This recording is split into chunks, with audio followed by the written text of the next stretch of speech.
Welcome everybody to Beauty, Cocktails, and Girl Talk. We have an amazing guest today, Brianne Davis. She is dropping a book February 12th, and it's all about sex and love addiction. She's super intriguing, super spicy. I know you're gonna love it, so stick around. Brianne, I want to ask you, what is one beauty product that you cannot live without? Oh my God, I'm so glad you asked this because I actually wrote about it in the book. I actually mention a ton of products throughout the book because the character Roxanne also loves beauty, but it's Georgiana lip liner. It's that one you get at Walgreens. It's $2.99 and it's called Rock and Roll. The best lip liner ever. It's like the most natural lip liner, and every time I buy it, I buy like 10 of them. Yeah. Oh my God, I gotta check that out. Oh my gosh, the best. It's like beauty for the win. Wow. By the way, somebody else is here. Was your publicist coming or something? Or I think she was just gonna come on and just see if we were okay, but she said she probably wasn't gonna stay on, so I don't know. Oh, okay. Oh, hold on. The more the merrier. Yeah, right. Girl talk. Becca.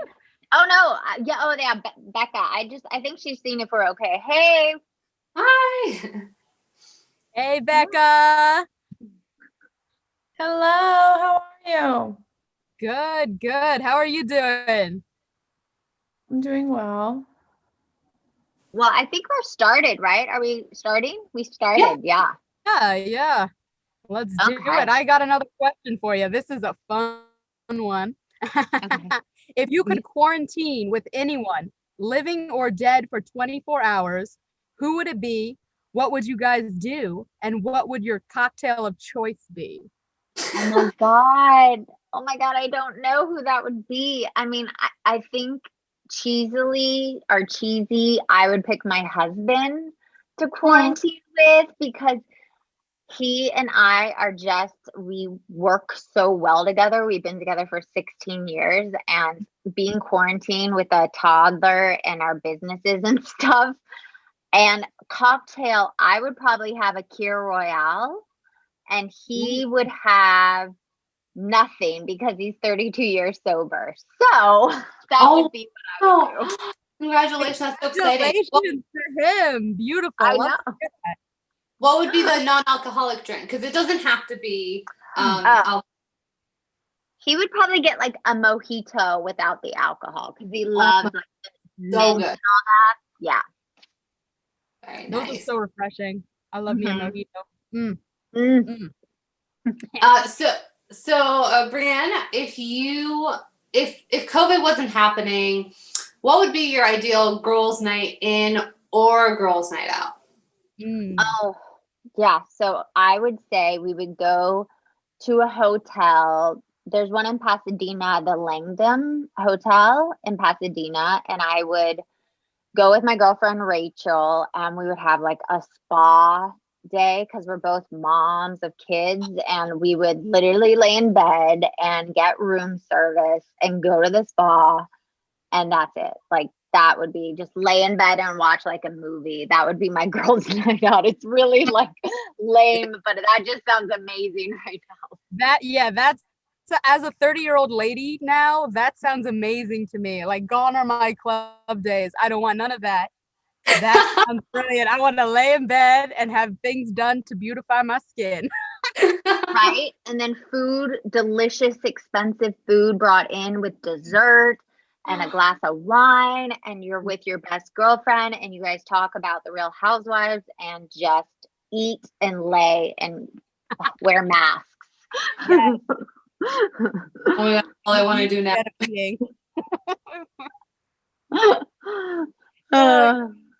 Yep. Anytime Shruti and I go somewhere, eating is the main activity. Yes.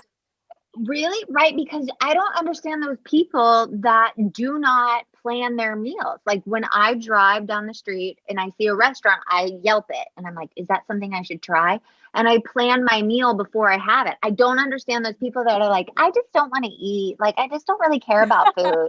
I almost want to slap them. Like, I'm like, I would whatever. There's something wrong if you don't Joy food. yeah, you don't want to eat. There's something wrong.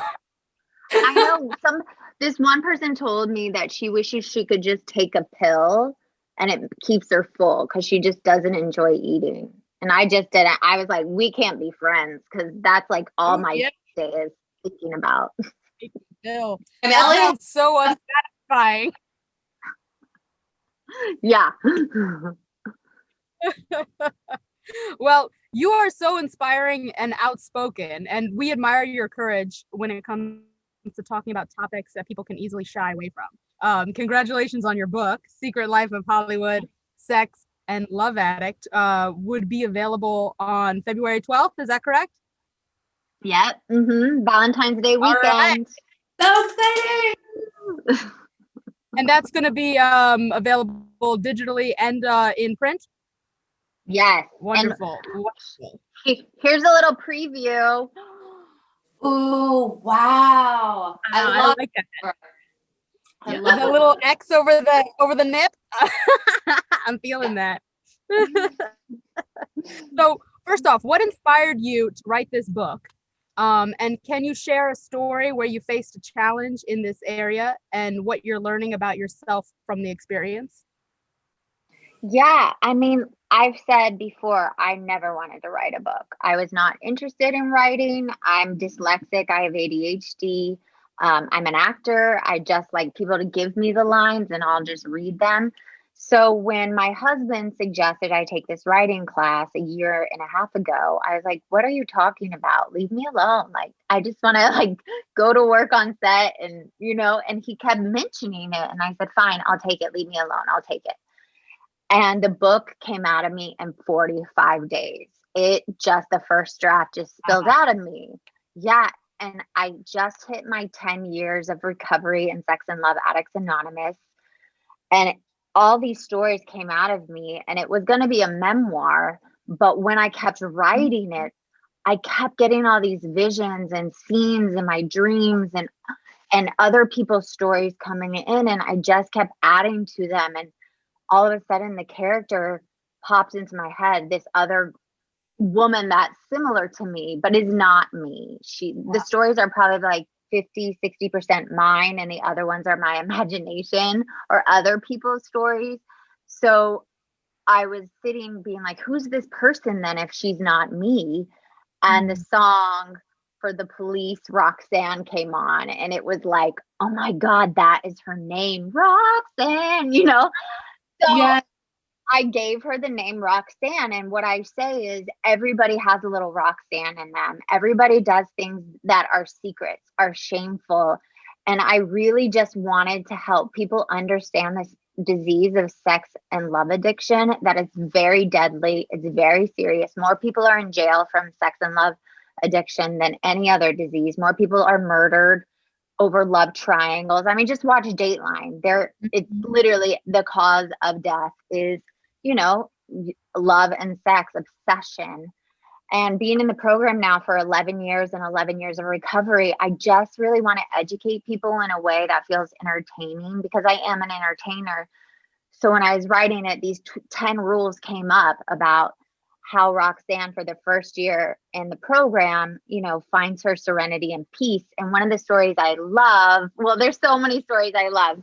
There's, a great CEO, being with a CEO that's in a wheelchair, love scene that's amazing. And then there's a threesome, well, let's say a botched threesome at the Bel Air Hotel, or Hotel Bel Air, and with Superstar and Cool Girl. I gave everyone different names so I cannot get sued. You will never know who I'm talking about. You will have to try to guess. And my favorite scene is at the beginning of the book. It opens up with Roxanne being confronted by two boyfriends, one living in New York and one living in Atlanta.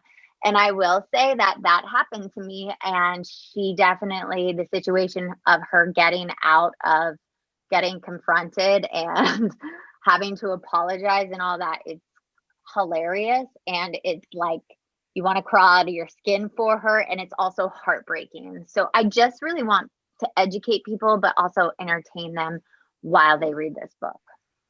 It sounds like spicy and steamy. Is it like has an erotica vibe to it?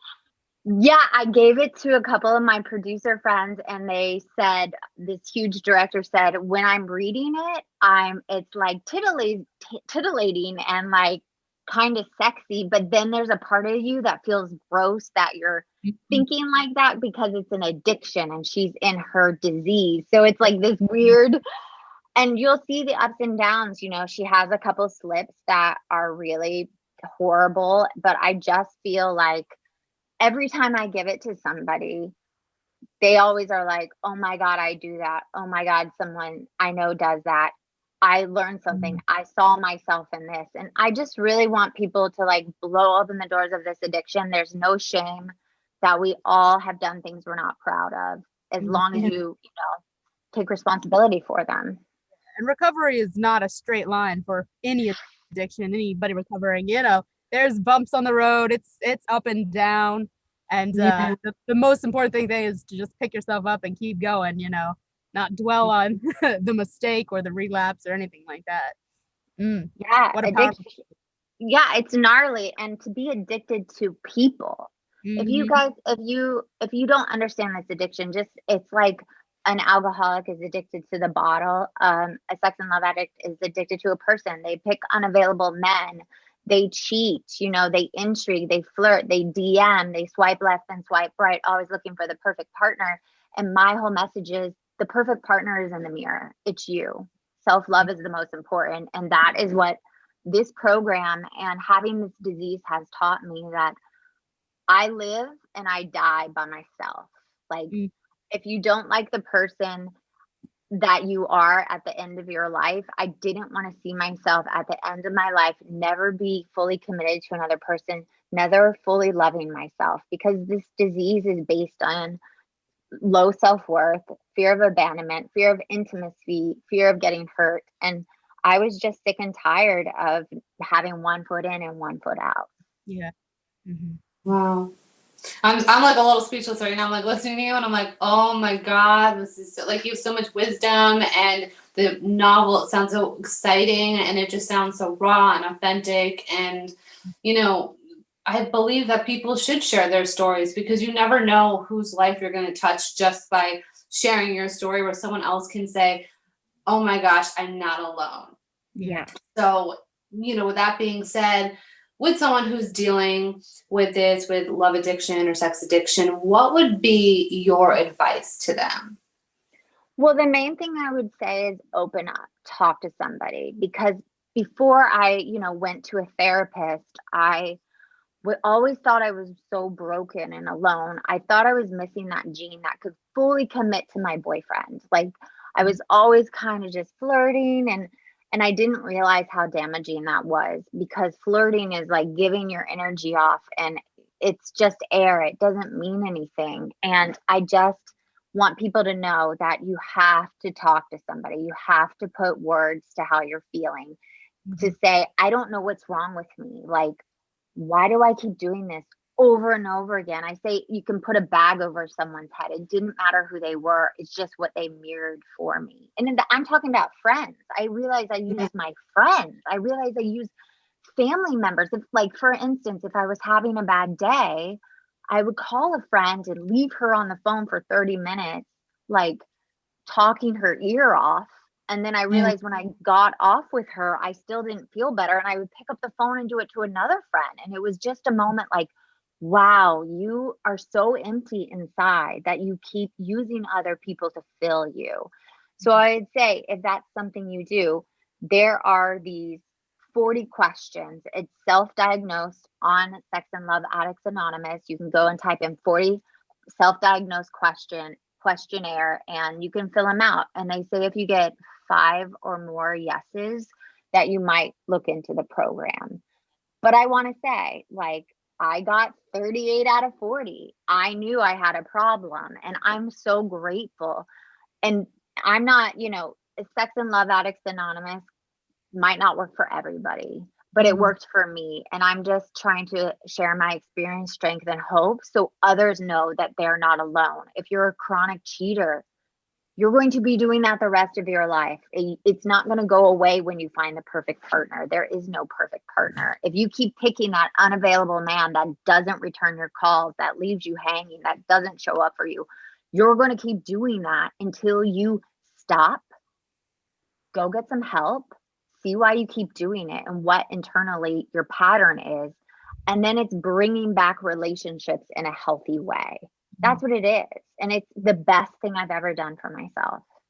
Yeah. Absolutely. And breaking down your learning. So do you think, because you answered these questions, these 40 questions, do you find, and you wrote a book, do you find that journaling can be therapeutic, or writing stuff out and like kind of getting it out of your like what's stored in your subconscious? Yeah, I mean, I wrote pages. I mean, even just doing the step work, you're writing, your feelings. And I would have moments where my sponsor would say, go and write it out and have like, get it out. And she would say, write how angry you are at God for giving you this, write, all the things you never said to your parents. And I did so much free form writing because there's something also about getting it out of your system. And my therapist said something that really, really helped me grieve the loss of my old self and step into my new self, because it is a loss. It's the death of a person. And she said, when you grieve the loss of something, like you have to imagine yourself like digging through your shit, because we keep shit keeps getting piled on to get to our gold. And that's what I did. I dug through my shit. I looked at why I was doing the things I was doing. I looked at all like the disappointment of my childhood, and it's all in the book. All that, it's chapter 5, 6, and 7 are brutal for me to edit, because every time I did, I wanted to like just throw it against the wall and like, because it was every time I edit, I would dredge up all that stuff over and over again. No, it's so inspiring. And, just someone being aware of their own learnings, which I think people shy away from, or they're fearful of it because it's easier to stay complacent. Like, honestly, it is for people that are like, okay, I'm in my comfort zone. I feel safe here. I don't want to educate myself on this. But like, we all have traits, which even there was this one quote on Instagram, and it was like, be thankful for your triggers and those people that kind of provoke you, because they're sent as your healers for you to heal yourself. So that I think if people just got in touch with, like, I'm not perfect, or I just need to work on this. What do I need to work on? Really get to know themselves, because healing, it's not bubble baths. It's not like, oh, I'm going to go get a facial. It can be an ugly process where it's like you're going through anger, you're going through resentment, you're crying. But that's how you're going to get it out and move on to your new self. Yeah, I mean, my withdrawal, and a lot of people's withdrawal through this program especially, is brutal. It was 9 months. I cried every day for 9 months. I went to therapy twice a week. I went to 4 meetings a week. I was crawling at the carpet. I even had a crying session at home where I was sitting on the bed. My mouth was open, like I couldn't, my throat was closing up. I was all this pain. I was just like bawling, couldn't stop. And I looked at the clock and 45 minutes had passed. It was like an exorcism of all this hurt and pain. And you cannot heal and you cannot change unless you walk through the darkness. And you have to be willing to just say, I'm going to feel all the feelings and let it be what it is. And know that this too shall pass. It will pass. And as an addict, we don't want to feel anything other than euphoria. Yeah. So if you're struggling, if someone's struggling out there, they just have to be willing to go through the shit to get to the good. Yeah. Thank you so much for like sharing all of that. Like, I feel so empowered just listening to you, and, you just being your authentic self. It's really beautiful. Thank you. So switch gears a little bit. Well, still on the same topic. Tell us about your podcast. I know that you guys cover taboo topics. So tell us about it.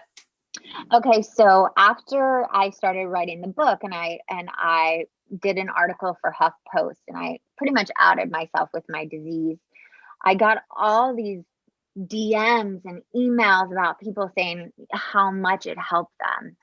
And a month later, I woke up in the middle of the night at 3 a.m. and it was like Secret Life podcast. People tell me their secrets and I'll tell them mine. And it was this way of during the pandemic, especially so many people were suffering. And I saw in my meetings on Zoom, so many people suffering. And my husband and I, you know, our whole life now is to be of service and give back to other people what we have gotten. That's how you stay sober in the 12-step program. So I reached out to a couple friends. I got a mic. I said, can I just interview you and you tell me your secret? We'll change your name. And it just blew up from there. We've released 32 episodes, and we have 89 still already in the can. We have enough for 2.5 years. And what we want to do is blow open the doors, bless you, for everybody's for everybody's secrets, because there's something about secrets kill us. And when you let them out and you're of service to the listener, because it's not about me or my guest, it's about the listener that doesn't have a voice. When you do that, it's the best feeling in the whole world. So we have every topic from suicide, shooting someone in the shotgun in her chest and surviving. We have going to an institution, every addiction you can imagine, you know, a guy overeating or being anorexic to, I mean, everything, sexual anorexia. The hardest one for me was using abortions as a form of birth control. That one was really hard for me to record, you know, because, but here's the beautiful thing. Everything she went through, I went through, and no one's ever alone. So that's why I love doing what I do, because it makes me be of service to others, and it makes me become more vulnerable. Oh my gosh, I love it. And I love the concept that's so unique, especially because, you know, like you're not saying their name and they get to just say what they want to say. You know, it's hard not keeping it a secret and not being able to share it with like anybody, even the people closest to you. So you're right, like just saying it and being able to tell someone and changing their name, that's like the best of both worlds, because you get it out and you can keep it anonymous. Yeah, it's a safe place. I want to make it a safe place for the listeners, a safe place for my guests. You know, I've had already 3 guests ask me to get rid of their episode because they don't want it released. And I said, this is your journey to tell. I got rid of them. You know, it's not for me to decide what people share, but I have to tell you the ones that were nervous about their episodes coming out. There was so much healing from them, especially, you know, this one, she lost her baby, you know, it was really traumatic, but a part of her secret was she was happy she had the miscarriage because she didn't want to be in the relationship anymore. And she was holding on so much guilt and shame for so many years. And the growth she had after she put words to it, and people reached out and, you know, to me, and I let her know, like, you're really helping others. Other women have felt the same way. It's about healing and stepping into, you know, letting go of that shame, letting go of the secret, and that you're not alone again. Yeah. Love it. Oh, I'm definitely going to be listening. So also I want to talk to you about your projects, because you're an actor, you're a director, you're a producer, and you've been on, you know, lots of shows and you've produced your own projects. So tell us, what in that realm, what's next for you? Well, what's next? The movie Deadwater I did just came out, so I was promoting that. And it's funny, Secret Life of a Celebrity Surrogate I did for a Lifetime, and it's so funny because it wasn't called Secret Life, and so I've kind of become this Secret Life person. That just came out on Lifetime, and it was such a great character. Her name's Ava, and she was like the best character ever. And Lucifer just came out. I was on Lucifer. But yeah, we're pitching shows right now. I'm already on the 2nd book. There's 4 books for Secret Life that I already have mapped out. So right now we're doing that. And with the pandemic, waiting for our business to get back Yes, So I know. I'm quarantining. yeah, we're pretty much stuck right now inside with our toddler. He's almost 3. Oh, And yeah, it's just me and my husband and my toddler, and we're trying to like get work done and finish writing, and we just finished a pilot. So yeah, it's busy, but so you wrote a pilot. yeah, we wrote a pilot for the book. We have interest in making it a TV series. So my husband and I wrote together. That was our first project we wrote together. It's called Secret Life. So we'll see. I mean, who knows? I'm just going with the flow, guys. Like Yeah. I just am like, okay, that's what's supposed to be here. I love that. I love that. I mean, all of it sounds so exciting, and you're doing especially what you can with the quarantine, the pandemic, and now's the time to be creative or focus on your creative projects, because like otherwise we're working and we're like machines, right? Like we wake up, we brush our teeth, got to take care of the kids, got to go to work. Now is the time to spend time with your loved ones, to focus on all your projects, Yeah. So Nurture that creativity. What? There you are. Nurturing that creativity. I love it. Oh, you're breaking up a little. Can you hear her? Am I breaking up? Naomi, are you here? I can hear you guys. Oh, okay, perfect. Yeah, I'm here. You wanna just the mantra question. Monitor question. Oh yes. What is your mantra that you live by daily? Oh my gosh, that's a good one. Well, I feel like I adopted the one of let go and let God. Like we just try to like say let go and let God, whatever comes. And God for us is very spiritual. It's the universe, it's higher power. Our quote for the year last year, it was create, create, create. Like we have a quote every year, and this year it's hey, where's God? Like we like so I think that's the quote I'll go with, but yeah, I think that's what really speaking to me now is just to show up where I'm wanted. Mm-hmm. I love that. Yeah. Yes. That's gonna be my new mantra. Good. Naomi, want to kick it off with so we have some fun like girl talk, random questions, and you can answer whatever you feel comfortable. It's just like silly and fun. If you don't want to answer it, you don't have to. Okay. So, what was the first party you attended in Hollywood?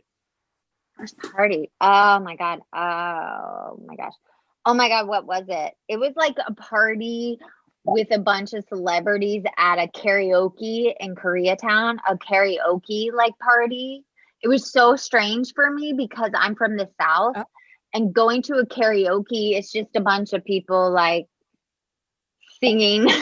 Not great, but karaoke in LA is like no joke. It's like the best singers in the world, and I was just like, wait, are we auditioning right now? Like I didn't want to go up because I am not a singer. Oh God, yeah, they put on a whole show, huh? Oh my God, it was like full dance routines with their karaoke, and I was like, I'm not going up. There's no way. Like, Yeah, I'm not going to go a sing dance Devil Went Down to Georgia right now. Brianne, this isn't on the list. It just popped in my head because I love hearing people's stories on this. How did you and your husband meet? Oh my God, it's so cliche. He was in my acting class, and I remember, here's some juicy tidbit. I remember, he's gonna kill me. He's gonna kill me right now. But he was doing a scene, and it was a love scene, and they were naked on stage, and it was the first class I went to, and I was like, what kind of class is this? You know? And I saw him, and he was so handsome. And here's the thing, as a sex and love addict, you would think like I have a lot of partners or I do a lot of one night stands. That's not my deal. I would have like multiple partners and boyfriends and stuff, but yeah, when I met him, if I like you, you would never know. I'm like, you would never see how I feel. And so one day he was near me in class and I was like, he walked by me and he touched my head, which was really strange because we said like 2 words to each other. And he was like, how are you? And I'm like, I'm okay. And then he was walking past me and I grabbed his arm and I pulled his arm down. I whispered in his ear. I was like, do you have a girlfriend? And he like stood up and looked at me because he's really tall. And he was like, no. And I pulled him down again because I was sitting down. And I said, do you want to go on a date with me? And he like looked at me and he's like, yes. And I said, okay, fine, but you have to call me and ask and plan it or whatever. Oh my gosh. Yeah. Yes. Yeah, and we've been together ever since. That was 16 years ago. And Oh, Wow. Are you a Scorpio? no, I'm a Taurus. Oh, okay. I was like, is she a water sign? I just had to ask. I'm the opposite of Scorpio, though. We're like we're parallel to each other. That. Naomi's a Scorpio. So. Scorpio. Scorpio. Yeah, so that's how we What met in acting class. That's I so love it. cute. So your husband, he works in the industry too? Yes, he was an actor and now he mostly directs and produces and writes. So he's still in the business, but he's So would you guys ever work on a project together? Oh, we have. We worked on 3. We produced 3 movies together and he just directed me in a Lifetime movie. And yeah, we work together all the time and we produce the podcast together. We're just like, we just fit really well. Our production company is called Give and Take Productions because we know each other's like strengths and weaknesses and we give and take. So it just works really well between us. I'm lucky. Catchy. It's a catchy name. Thanks. What is the funniest rumor you heard about yourself? Oh my God, the funniest rumor I heard that I was together with Tom Felton. We shot a TV show together called Murder in the First on TNT. And all the fans, they loved, Harry Potter fans loved Tom Felton. And they all said like I was trying to steal him and stuff. And I was like, we were just co-stars. Like I still get DMs like, were you with him? He's my boyfriend from, oh my God. And so that's the one I'm like, I never was with him. Like we worked together. Like calm down. I'm married. It's okay. Like that's the one I hear. Oh yeah, Harry Potter has some diehard fans. Oh, they are no joke. You do not mess with them. Mm-hmm. So, okay, just to close it off, this is our signature question that we ask, and that is, never have I ever, like, what have you never done? Oh, this is a good one because it ties to the book. Never have I ever had a one-night stand. Oh, wow. Very nice. That's I wasn't expecting that because I was like, with the love and sex addiction, I was like, oh, like that could be multiple of them. Just thinking I had talking, but like in a way that people wouldn't expect that for someone who was a love and sex addict, right? Yeah. Yeah, and that's what I want to break. I want to break the barriers of what people perceive as the disease and what a love addict means and what a sex addict means. And I think the book really like puts it out there of like, if you have this problem, how you can get help, what has helped me and people I know. And that it's not just cookie cutter, like we have sex with a bunch of people. It's not like that. It's very emotional and being attached to people you shouldn't be and holding on to relationships that don't work anymore and not showing up for yourself or cheating because you're getting too intimate with your partners. So you look outside to fit, like not be so intimate. So yeah, that's a big one people never think I'm going to say. Yeah, because I was like shocked at that response. Like, what? Because I still need to learn more about what this addiction is. And I'm really excited to read your book. Thank you so much for being here, Brianne. We really loved having you. Thank you. It was nice to meet you guys. I hope you have a lovely day. Rest of your day. Too. Have a good one. Good Bye. luck. Thanks. Bye. Well, that was awesome. She's amazing. I loved hearing all her stories. Like she was just I don't even know what to say because I was so speechless at times just listening to her. How did you feel? I like how she's bringing perspective to what the addiction is, like, because people who aren't experiencing that or going through it, we have like an image of it in our heads of what it is because of Hollywood and what we've seen on TV or maybe like seen in magazines, but nobody knows the true experience, like someone who's going through it and can help educate as well as entertain. You know what I'm saying? She's creating a book that's going to educate people on the addiction.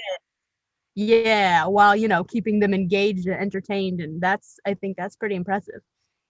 I really was shocked at her last answer because I wasn't expecting that. Like, were you expecting that? Because I wasn't expecting that. Just knowing someone who has that type of addiction would never have had a one night stand. Yeah, that was surprising to me as well, because like I said, we have an idea in our head. Yeah. What do we know? And yeah, I would assume that it would just be a lot of one night stands, but apparently that's inaccurate. I love her confidence though about like her husband, like how she just straight up asked him out. I want that confidence. Like if anything, like, I pulled him down. Yep, grabbed him. You actually left when she was talking about this, but she was talking about her podcast, and she was saying that people call in or she interviews people and they tell her a secret that they've never told anyone, and then she'll change the name of the person so no one's revealed. Right, so right. That's a very catchy, like unique concept. That's so interesting. So interesting. I love her energy, and I think, I don't know, she was just so honest and authentic. Mm-hmm. Mm-hmm. So, yeah, you definitely see that a lot of stuff that's in that book is going to be, it's like a tell-all, but with the name change. I can't wait to read it. Yeah.